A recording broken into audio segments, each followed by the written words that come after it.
Assalamu alaykum, qandoqlar, yaxshimi? Men bugun sarmışık çiçeğini sabah sofrası Həşq Piçək gülünün urug'ini üzəm yığmaqçı. Yazdı naqşanlar köydünlər, YouTube'a çıxardım.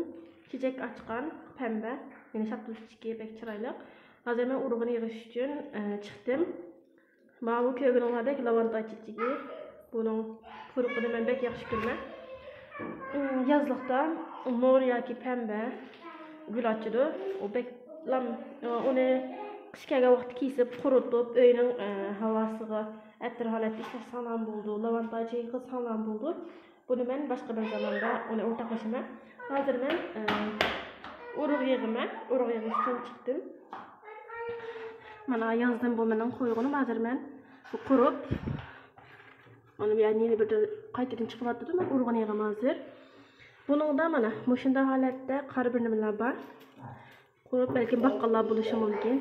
Bunu ben almaya qo'limga uzubdan aldım. Balam saklamay turing. Mana bunun için. Mana shuni almaya buni mana ezgan vaqtimizda ko'rdinglarmi men qara urug'larni.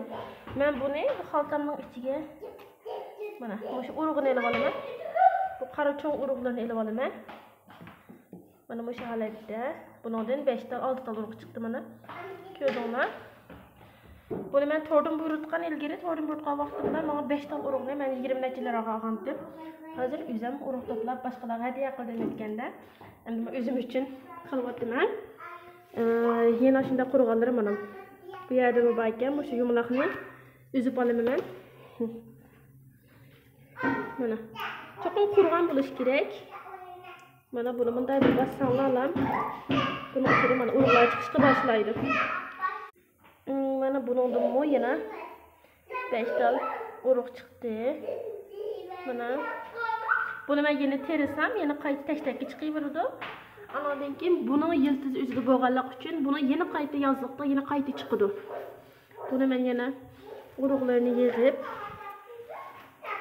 men sizlarga baqqallar bo'lsa bekor qishda qurib qoldi deb o'ylamang, urug'ini yig'ib olinglar demoqchi. Mana bu şeyi terisanglar, yani qayta chiqadi, bozordan urg'anmasanglar bo'ladi. Bu holatda yaqin yo'riqlaringlarga hadiya qilsanglar bo'ladi. Bekchiq urug' chiqadi, men qaysi kuni bekchiq urug'ni hadiya qildim. Yana o'zimni yig'ib mana bu shimliqlarning hammasining ichidan 5-6 ta urug' chiqadi.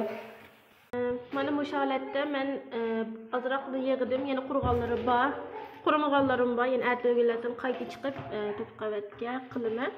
Hozir mana bu yerlarda bor ekan. Bu yerda qayta yasharib o'tibdi. Qurib yana qayta yiltizdan chiqdi. Yani o işte ressam bo'ladi. Shunday bo'ldi. Mana men urug'ini hozir shunchalar yig'dim.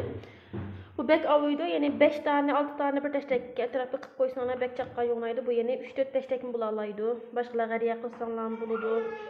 Yo'g'inab, yo'g'ishib bek 2 metr uzraydi. Buni beni Həşq Piçək gülü deb mazlaydi. Namasham gülümü deydi. Vatanda shunday deydi. Mana bu holatda urug'ini o'zdan oldim. Hozir dal gulning mush vaqtda urug'ini oladigan vaqt. Urug'ini olsanglar bo'ladi hozir. Mana bu holatda beqiyotganlar bo'lsa, foydalanib qolsa deb yo'llab qo'ydim.